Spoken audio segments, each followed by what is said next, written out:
Aleluia. Paz do Senhor, igreja. Amém. As nossas crianças de 0 a 11 anos, 0 a 11 anos podem ir para as suas salas.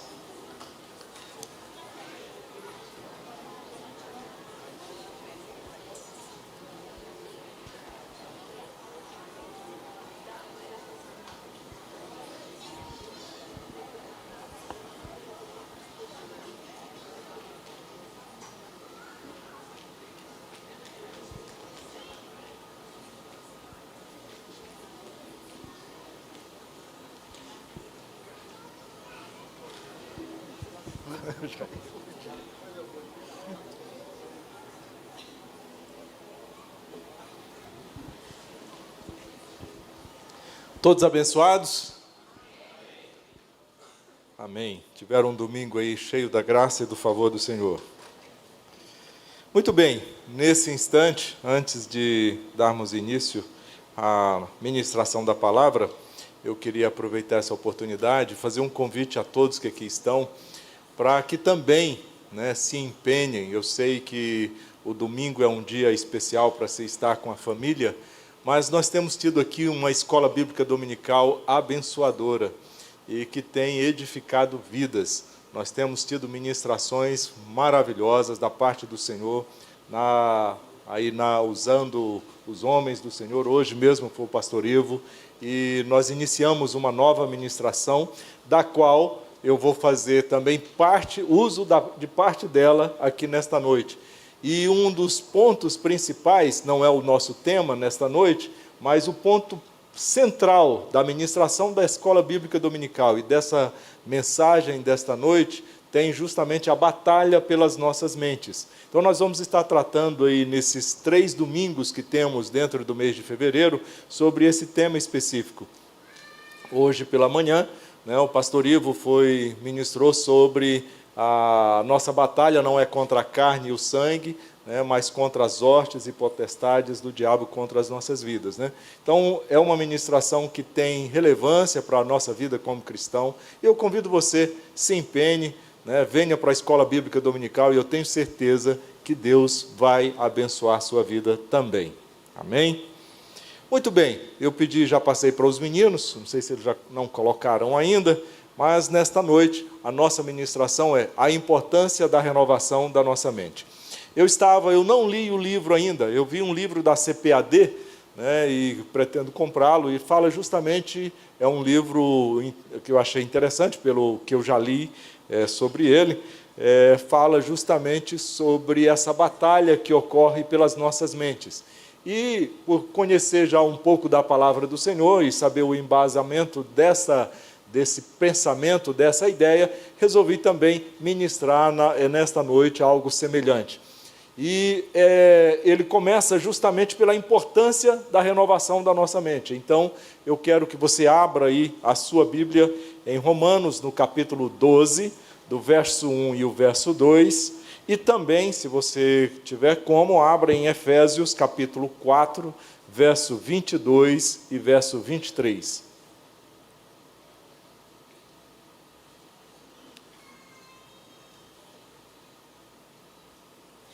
Todos encontraram aí o primeiro texto?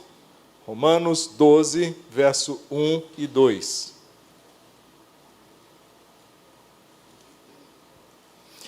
Muito bem, eu vou ler e vocês acompanhem em suas Bíblias.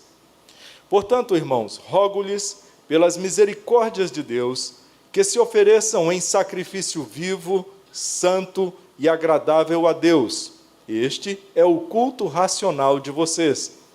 Não se amoldem ao padrão deste mundo, mas transformem-se pela renovação da sua mente, para que sejam capazes de experimentar e comprovar a boa, agradável e perfeita vontade de Deus.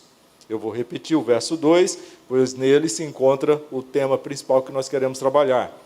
Não se amoldem ao padrão deste mundo, mas transformem-se pela renovação da sua mente, para que sejam capazes de experimentar e comprovar a boa, agradável e perfeita vontade de Deus.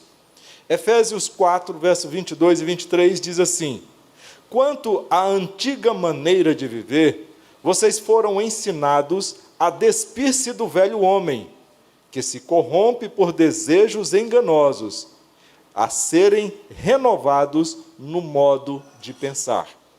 Então, Efésios, Paulo, quando escreve ao Efésios, ele fala coisa semelhante ao que ele disse lá para Romanos. Ele disse, quanto à antiga maneira de vocês viver, vocês foram ensinados a despir-se do velho homem, ou de toda a forma como você aprendeu anteriormente. Esse velho homem, ele se corrompe por desejos enganosos. A serem, então você vai dar lugar, ou vai substituir por um novo modo de pensar. Então, o novo modo de pensar é o que vai nortear a sua vida nova agora em Cristo Jesus. Renovação da mente é o tema desta noite. E eu quero trabalhar com vocês um pouco sobre isso, em nome de Jesus. Vamos orar? Pai, no nome de Jesus Cristo, aqui estamos nós diante de Ti. Senhor, o Senhor colocou em meu coração a ministração desta palavra nesta noite. Não tenho aqui a pretensão de esgotar, Senhor, esse assunto. Não tenho, Senhor, a pretensão de falar-lhes na totalidade sobre o Teu propósito a respeito disto. Mas aquilo que o Senhor tem para a Tua igreja nesta noite, habilita-me, Senhor. Capacita-me, pois me coloco nas Tuas mãos para isso. Que a Tua igreja nesta noite seja edificada pelo poder da Tua palavra. É o que eu te peço no nome de Jesus. Amém e amém. Muito bem, meus irmãos. Uma das coisas que eu coloquei aqui inicialmente, como introdução, ou seja, na verdade, algumas considerações que eu gostaria de fazer a respeito desse tema específico primeira coisa, a batalha e o controle pela nossa mente, ela é, sem dúvida nenhuma, a mais promissora para nosso adversário. A batalha pelo controle ou mesmo manipulação da nossa mente é a mais promissora para o nosso adversário. Ele já desde o princípio, lá no Éden, fez justamente isso. Ele colocou em dúvida para Eva aquilo que era a determinação de Deus. Vocês devem se lembrar muito bem que Adão, ou aliás, que ele se apresenta na forma de uma serpente para ela, conversando com ela e questiona: foi isso mesmo que Deus disse? Ele, porventura, disse que se vocês não comerem desse fruto, vocês seriam igual a ele, vocês teriam entendimento de todas as coisas? Veja, isso não é verdade. Então, Satanás, diante do conhecimento que Eva tinha, lança uma dúvida em seu pensamento. E ela cede a esse pensamento, cede a essa nova informação que Satanás está dando para ela, e então toma daquele fruto e peca contra o Senhor. Bem, então nós vemos que esse, desde o princípio, foi um dos ardis de nosso adversário, lançar dúvida na mente daqueles que se propõem a servir ao Senhor, daqueles que estão cultuando e adorando ao Senhor. Muito bem, a segunda consideração que eu quero fazer com vocês a respeito desse ponto específico, sobre a nova informação, sobre vir sobre nós um conhecimento, um entendimento, é justamente naquilo que é a nossa vivência prática. Eu falei daquilo que a Bíblia nos mostra, que é o fato ocorrido lá no Éden, a conversa de Eva com a serpente, e agora, trazendo para os nossos dias, aquilo que ocorre naturalmente nos nossos relacionamentos. E aí eu quero tecer para você a seguinte situação. Imaginemos que você, num determinado momento, conhece alguém, né? E aí você, no primeiro momento, você tem sobre ela apenas aquilo que você vê, aquilo que é perceptível, aquilo que é da convivência normal. Então você começa a nutrir um sentimento de amizade, de afeição por aquela pessoa. E os dias vão passando, e à medida que os dias vão passando, a sua relação de amizade com aquela pessoa vai se consolidando, à medida que você vai tomando conhecimento dela. Você passa a ir na casa dela, ela te convida para ir na casa dela, você convida ela para ir até a sua casa, né? Eu costumo até dizer que muitas vezes quando a amizade vai crescendo, o ponto mais íntimo da nossa casa é a nossa cozinha, né? Então você convida aquela pessoa para a sua cozinha, e lá você comunga com ela, né? Você participa com ela, você abre a sua vida para ela. Bem, esse é um processo natural nosso. Isso vai acontecendo naturalmente no desenrolar de uma amizade. Num dado momento, alguém que diz conhecer aquela pessoa com quem você está começando ou desenvolvendo uma amizade, chega para você e diz: olha, tal pessoa é um trambiqueiro de primeira ordem, mau caráter, é uma pessoa sem valor, já aprontou todas, já fez isso, já fez aquilo. Ele não apresenta provas, ele não apresenta nada de concreto, apenas tece comentários sobre aquela pessoa com quem você está desenvolvendo uma amizade. Automaticamente, o que você faz? Você pisa no freio em relação àquilo que era o desenvolver daquela amizade. Verdade ou não? Verdade. Prudentemente, você age dessa forma. Por quê? Uma nova informação, um novo conhecimento da qual você não tinha, chegou até você e ele aponta para algo negativo em relação àquela pessoa. Então, o que você faz? Você, então, agora pisa no freio, você toma agora uma nova atitude e já começa a ver aquela pessoa com um novo olhar, com distinção, fazendo acepção, já não tendo mais o mesmo vínculo, já não andando com ela, já não convidando ela para a sua casa, já não se sentando com ela, já não estando mais comungando com ela. Por conta de quê? Você tomou conhecimento de algo ou de uma informação, e aqui eu não estou dizendo que ela é verdadeira ou que ela é falsa, mas uma informação foi dada para você, de que havia algo e aquilo causou em você agora um distanciamento. O que eu quero mostrar para você, nesse instante, é justamente o nosso comportamento sendo direcionado pelo conhecimento que nós tomamos sobre algo ou sobre alguém. Esse conhecimento vai nortear as nossas vidas, os nossos comportamentos. Então, o ponto central desses exemplos que eu estou dando, daquilo que aconteceu lá no Éden, e desse exemplo que eu dei para vocês, é justamente que os nossos comportamentos, Eva teve um comportamento distinto daquilo que ela recebeu a instrução. Com base em quê? Numa informação que a serpente, que era Satanás, deu para ela. Você, ao desenvolver, e aí quando eu digo você, é hipoteticamente, né? Você, ao desenvolver uma amizade, né, começa agora a ter uma nova atitude para com aquela pessoa, com base em quê? Numa nova informação da qual chegou até você. Então, seu comportamento, ele dita justamente suas ações e aquilo que você vai proceder a partir de então. Eu acho que eu me expressei errado, não é o seu comportamento, é o seu conhecimento, né? Aquilo que você adquiriu, aquela informação que você tem, é que vai ditar o seu comportamento. Exemplo disso, a palavra de Deus, lá em Provérbios, ela diz o seguinte, Provérbios 23, verso 7, a parte A. Porque como imagina em sua alma, assim ele é.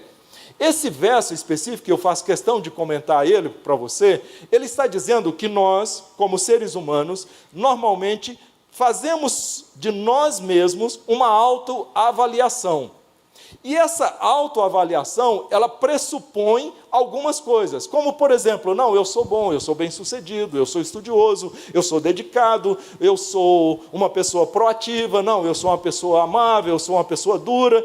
E essas informações que você tem sobre si mesmo vão ditar o pensamento sobre você. O resumo disso, a soma e a divisão de tudo isso, vai, na sua mente e na sua alma, vai dizer, não, você é um derrotado. Não, você é um cara que vai conseguir chegar lá. Verdade ou não? Isso é psicologia, né? Muitas pessoas falam a respeito disso. Se eu olhar no espelho e disser, você é um cara fantástico, você pode, você vai para frente, você consegue. De repente eu estou achando que realmente eu sou bom, né? Por quê? Porque a minha mente está cheia dessas informações positivas a meu respeito. Se elas forem negativas, elas da mesma forma dirão, eu olharei no espelho e dizer, mas eu não estou com nada, hein? Como é que dizem por aí? Eu sou um Zé Ruela mesmo, não é isso? Porque as informações que você tem sobre si mesmo estão dizendo que você é um cara para baixo, certo? Então, isso é a palavra de Deus que está dizendo, olha, porque como imagina em sua alma, assim ele é. Então, novamente, as informações, o conhecimento que você tem, tudo que se diz respeito à sua mente é que vai ditar o seu comportamento sobre todas as coisas. Você é aquilo que você pensa. Você age de acordo com aquilo que você pensa e conhece. Mais um ponto. Hoje pela manhã até falei para ele, pastor Ivo, ele citou algo na sua ministração que eu falei para ele, eu vou usar você como exemplo. Ele disse que é muito ansioso, né? E eu, na citação dele, acabei descobrindo que eu não era, porque se tem alguém, minha esposa até disse, se tem alguém que tem o dono do sono, que ficou na fila 7 vezes para pegar sono, foi eu, né? Porque durmo feito uma pedra, não vejo nem a hora que eu durmo. Mas ele dizendo que é muito ansioso, e aí ele diz que muitas vezes vem algo na sua mente, ou alguma coisa acontece. Ele citou até um exemplo, quando um determinado pastor ligou para ele e disse, olha, amanhã eu preciso falar com você. Ele disse que no transcorrer daquela hora, até o dia marcado pelo pastor, ele não dormiu, né? Ele passou se revirando na cama, porque a informação que ele recebera gerou nele agora uma dúvida. Meu pastor quer falar comigo, o que ele quer falar comigo? Pelo amor de Deus, né? O que ele vai tratar, que assunto que ele vai tratar? E aquela informação tirou o sono dele. Fez com que ele se inquietasse a tal ponto de perder a noite de sono. Então, para vocês verem, e isso não é exclusivamente dele. Obviamente tem pessoas, e aí eu citei, que eu fiquei na fila algumas vezes para pegar o dom do sono, né? Tem algumas pessoas que deitam e dormem. Ontem à noite, até minha esposa comprou um negocinho que diz que é natural, né? Eu falei, deixa eu fazer o teste com esse negócio para ver ver se eu durmo melhor, né? Aí ela falou, não estou entendendo o que você quer descobrir. Eu falei, não, eu quero ver se eu consigo ver a hora que eu vou dormir, né? E aí tomei um negócio, hoje cedo eu acordei para ela, foi realmente um remédio, não presta não. Eu falei, por quê? Porque eu não vi a hora que eu fui dormir, ou a hora que eu dormi. Ele fez tanto efeito que eu não vi de fato. Mas é isso. As informações que nós temos, o conhecimento que nós temos, eles norteiam a nossa vida. Alguém já disse, né, que as maiores batalhas ocorrem no campo da nossa mente. As maiores batalhas que você vai travar na sua vida, ela ocorre primeiro aqui. A exemplo do que o pastor Ivo falou, quando você toma conhecimento de algo, quando você conhece algo, aquilo tudo vai nortear a sua vida. Todo esse conhecimento, toda essa informação vai fazer com que você tenha a atitude certa ou a atitude errada. Depende do processamento da informação que você obteve. Como você vai processar ela é que vai determinar as suas atitudes. Há poucos dias atrás eu ministrei aqui na Escola Bíblica Dominical falando sobre santidade e falei algumas coisas, como por exemplo, algumas pessoas que conhecem, sabem de cor o nome de todos os jogadores da seleção brasileira e de outros times por aí. Falei também que algumas pessoas que são vidradas, por exemplo, deve estar ocorrendo aí, eu sei porque a gente vê notícia, você abre lá a CNN e outros sites de notícia, e aí tem lá, de repente, lá a notícia sobre o tal do Big Brother. Tem muita gente, eu não vou perguntar para não constranger ninguém, mas se perguntar aqui nesta noite, tem muito cristão que sabe o nome de cada uma das pessoas que estão lá. Quem saiu, quem não saiu, quem entrou, quem foi, quem fez isso, quem fez aquilo. Mas se perguntar para ele, o conhecimento dele sobre os livros da palavra de Deus, sobre os livros da Bíblia, quantos capítulos tem, quantos livros tem, ele não sabe dizer. Por quê? Porque a sua mente está voltada para estas coisas. E esse conhecimento, e aí eu vou pegar um ponto específico aqui agora, sobre esse conhecimento, sobre as coisas lá de fora, eles vão nortear o seu comportamento dentro da igreja. E é isso que Paulo fala aqui, e é a partir daqui que eu quero voltar para o texto bíblico. O que Paulo fez? O que Paulo está dizendo?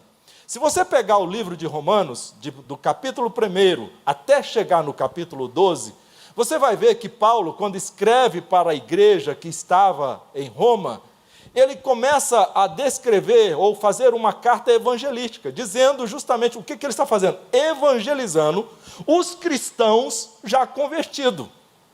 Paulo percebe que aquela igreja era composta por gentios, ou seja, pessoas que não eram judeus, mas de todas as nações, né, romanos e outros gregos, né, que haviam se convertido ao evangelho, e também a judeus.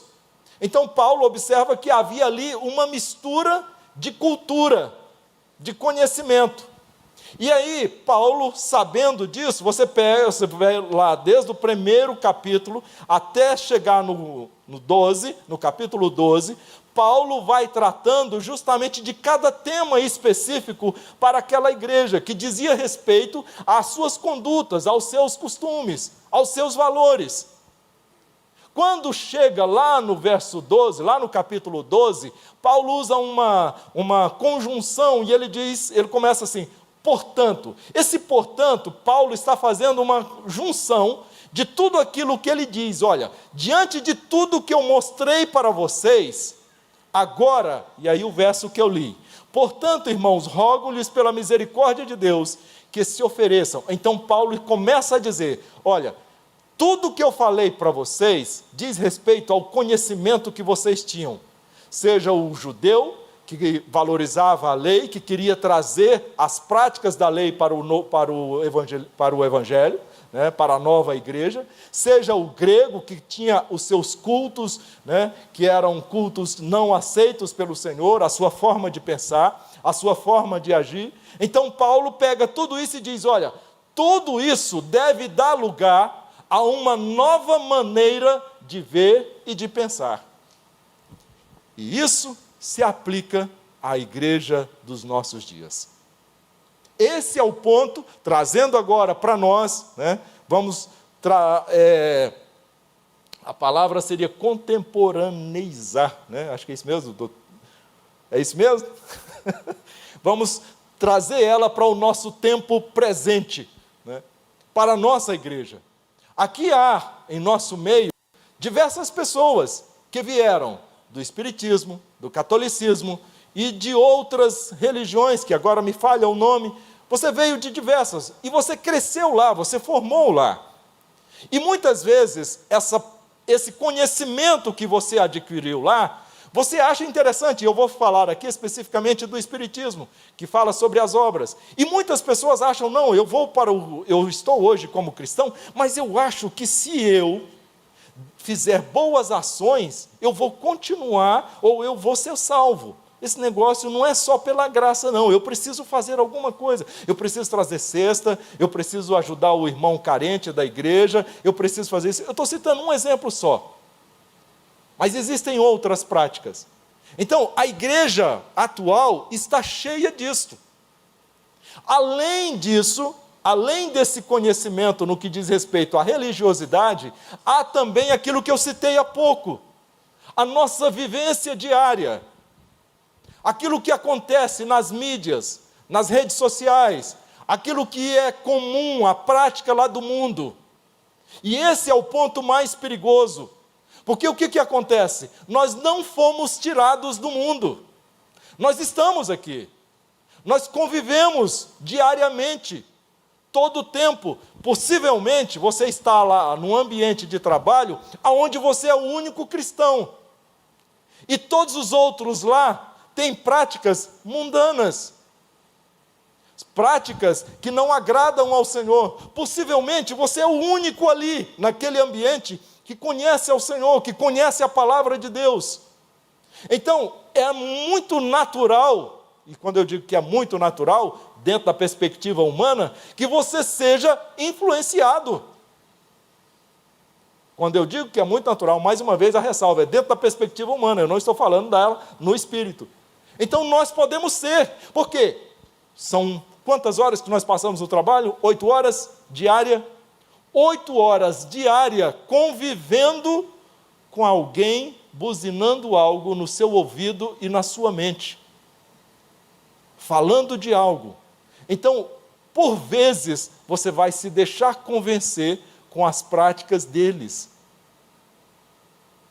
O que Paulo está dizendo para mim e para você, para a igreja dos nossos dias presentes, e esse é o ponto da mensagem desta noite, é que nós devemos nos esvaziar desse velho homem, de todas estas coisas, de todos esses conhecimentos, de todas estas informações, de tudo aquilo que você julgou ser importante ou de valor, para ceder lugar a um novo conhecimento que vem da parte de Deus para as nossas vidas, através da sua palavra. Meus irmãos, olha, a palavra de Deus é clara, e eu quero dizer para você nesta noite, é incompatível, não há compatibilidade entre o conhecimento de Deus e o conhecimento do mundo. Paulo deixa muito bem claro, ele diz, olha, eu reputo por anátema todo o conhecimento que antes eu tinha, eu menosprezo tudo que eu tinha, porque um novo conhecimento me é dado da parte de Deus. Paulo está dizendo que tudo que ele conhecia antes não significava mais nada a partir do momento que ele teve um encontro com o Senhor e conheceu o seu evangelho, a sua palavra. Esse novo conhecimento vai dizer para você como você deve se comportar no seu dia a dia. Esse novo conhecimento vai nortear suas ações com seus irmãos e com seus familiares. Esse novo conhecimento vai colocar você em um outro patamar nos seus relacionamentos. Talvez você vai ser rejeitado. Talvez você vai ser expurgado do ambiente onde você esteja, porque não vão aceitar as suas atitudes e o seu comportamento, e vão dizer que você é estranho. Certa vez, alguém disse, na época que eu trabalhava na Volkswagen, na Govesa, alguém disse para mim assim, você é esquisito, né? Um colega. Mas ele disse isso porque há dias antes havia tido uma confraternização, não na empresa, mas entre os funcionários, numa chácara de alguém lá da empresa, e eu não fui.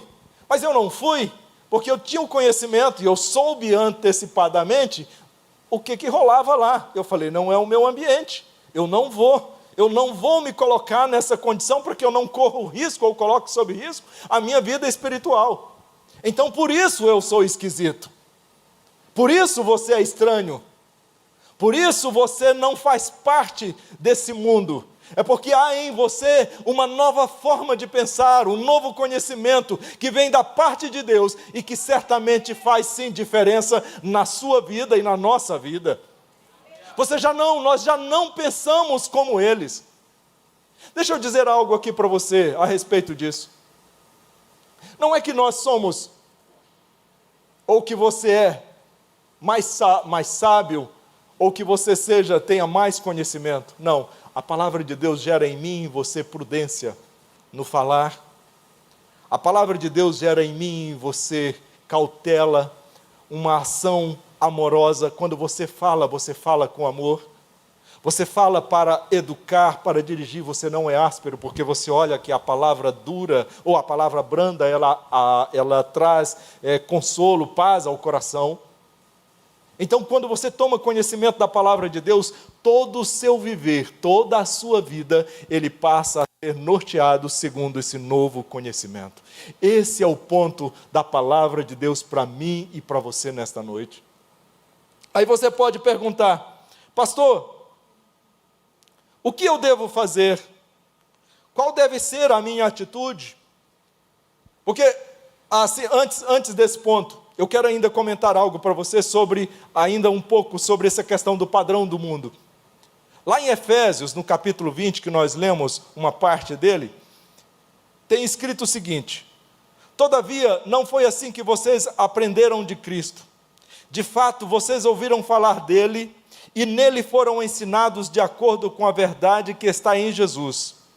Quanto à antiga maneira de viver, vocês foram ensinados a despir-se do velho homem que se corrompe por desejos enganosos. Eu li justamente o verso 22. O que Paulo estava dizendo aqui, e é o ponto que eu fiz questão de voltar, porque eu não podia deixar passar. O mundo nos apresenta sistemas que glorificam o egoísmo. São vaidades, são materialismo e são prazeres sexuais imediatos. O mundo valoriza isso. Se você conversar com alguém a respeito das práticas sexuais, você vai ver que as pessoas vão dizer para você, não, nós somos livres, e esse desejo que foi colocado em nós, ele é legítimo. Possivelmente você vai encontrar, até mesmo no meio da igreja, alguém dizendo, porque nós já vimos isso, pastor João já aconselhou alguém aqui sobre isso.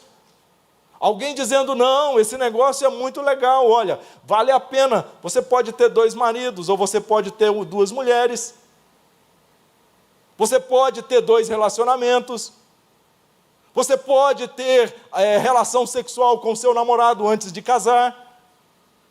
Por quê? Porque essa é a prática lá do mundo.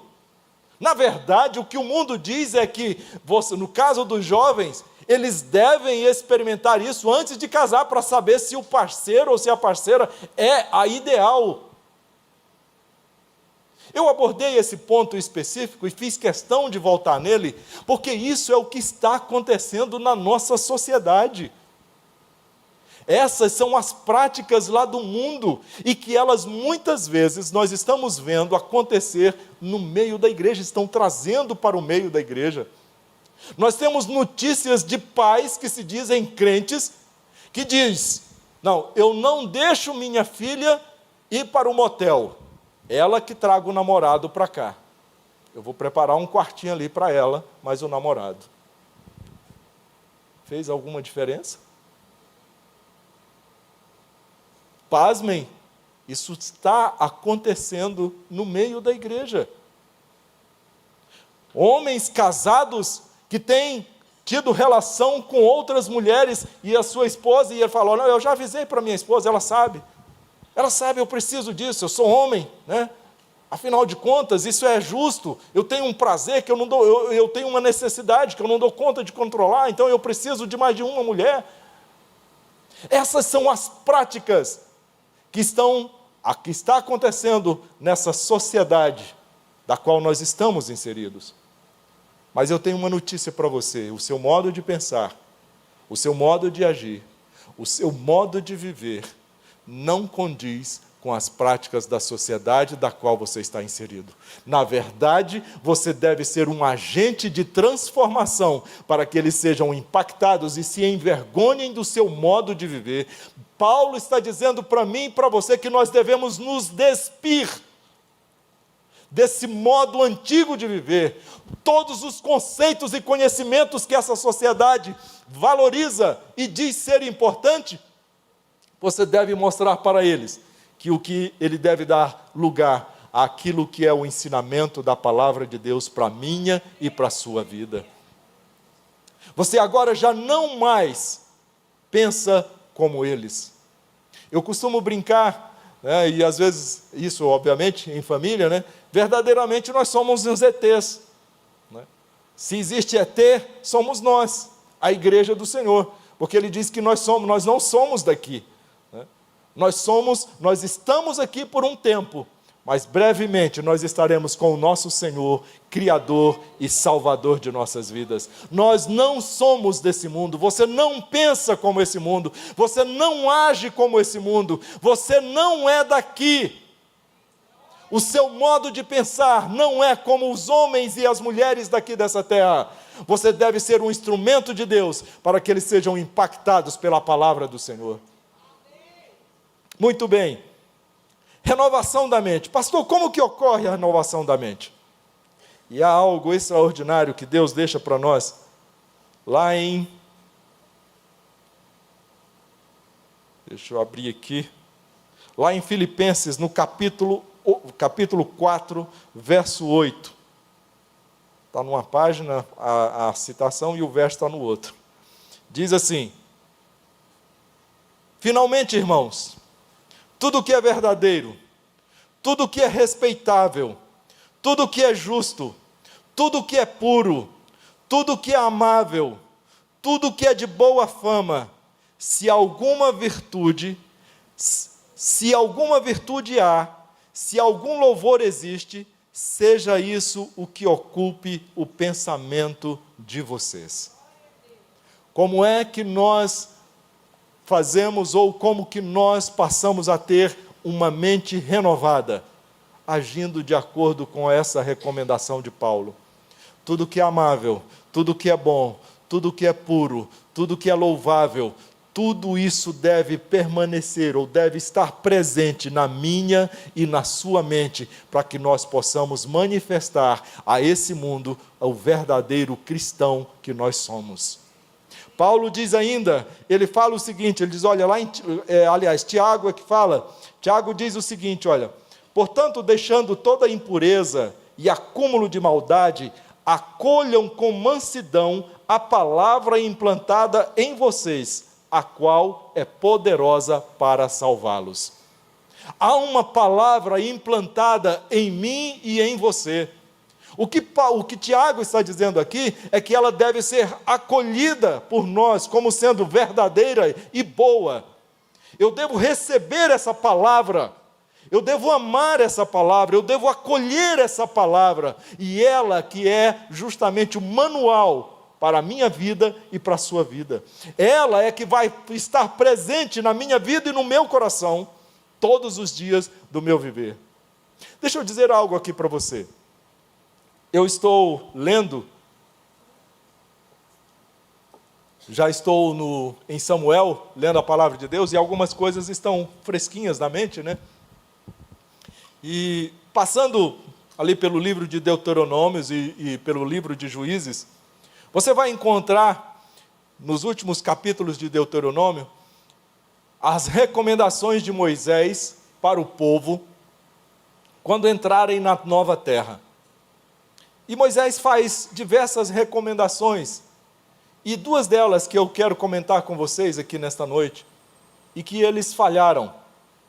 A primeira delas diz respeito a exterminar o mal que havia no meio deles, que dizia respeito aos povos que eles iriam conquistar, que eles não deviam deixá-los ter vida ou estarem no meio deles. O segundo era justamente que eles ensinassem ou passassem para os seus a palavra de Deus. Israel falhou nisso, e aí você vai na sequência, quando muda ali de Deuteronômio para Juízes, você vai verificar justamente o que aconteceu, né, com aquele povo. Por diversas vezes, eles esquecem e a história vai lá. Você acha, é incrível.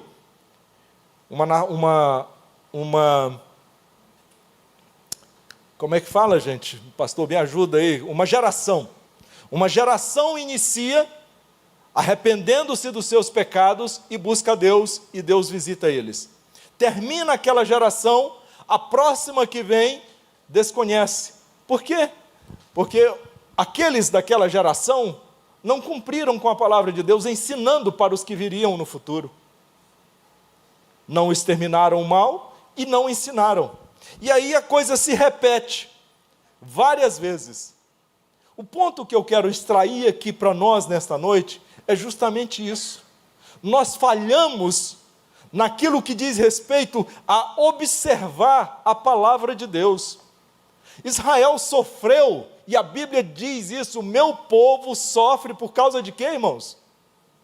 De conhecimento, falta de conhecimento. Sabe por que nós estamos sofrendo, ou por que muitas vezes o nosso adversário manipula a sua mente e o seu coração? Sabe por que tem tantos cristãos com dificuldade de dizimar e ofertar?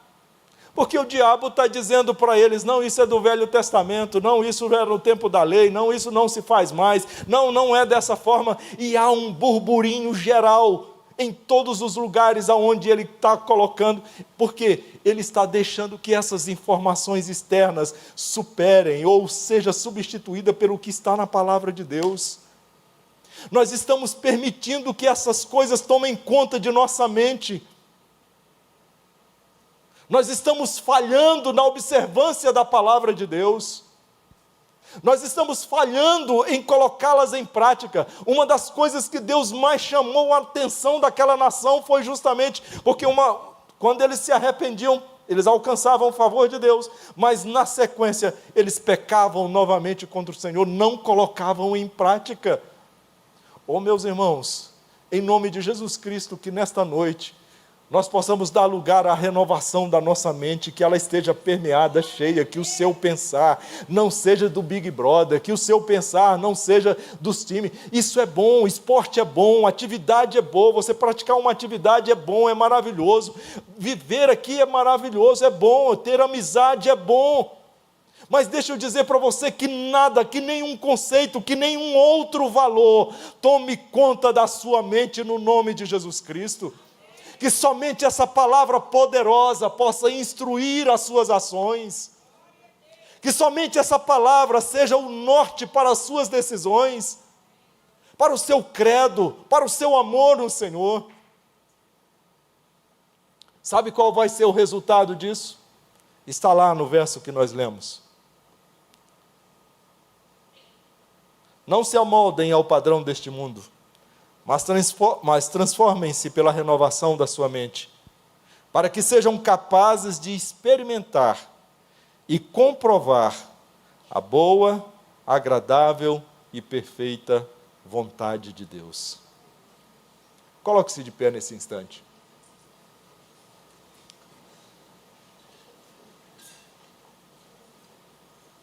Sabe em que momento que você vai experimentar a boa, a perfeita, a agradável vontade de Deus? Quando você começar a renovar a sua mente. Esse é o pré-requisito para mim e para você. Não há novidade de vida numa ação que não condiz com a vontade de Deus. Não há novidade de vida com princípios mundanos. Não há novidade de vida para práticas deste mundo. A novidade de vida, ela consiste num novo modo de pensar, que vem da parte do Senhor para a minha e para a sua vida. Eu concluo essa palavra nesta noite, dizendo a você, eu faço questão de ler aqui. A renovação da mente é essencial para uma vida cristã autêntica e plena. Devemos nos despir do velho homem, rejeitar o conformismo com este mundo e permitir que Deus transforme a nossa forma de pensar. Que Ele possa, nesta noite, agir na minha e na sua mente, trazendo a você entendimento para essa nova fase, ou esse novo modo de viver que Ele quer operar na sua vida. Amém? Vamos orar? Pai, no nome de Jesus Cristo, aqui está a Tua igreja. Eu oro por eles nesta hora, Senhor. Eu peço a Tua bênção sobre eles. Eu peço o Teu favor sobre a vida de cada um deles, Pai. Que eles sejam, Senhor, visitados por Ti, pelo Teu Espírito Santo. Que todo modo de agir e de pensar, Senhor, que não condiz com a Tua vontade, seja extraído da mente e do coração deles, ó Pai. Que somente, Senhor, o Teu Espírito possa introduzir neles, Pai, a Tua palavra, e que eles sejam despidos do velho homem, e, Senhor, revestido do homem que glorifica e exalta o Teu nome. É o que eu te peço nesta hora, no nome de Jesus. Amém e amém. Que Deus vos abençoe.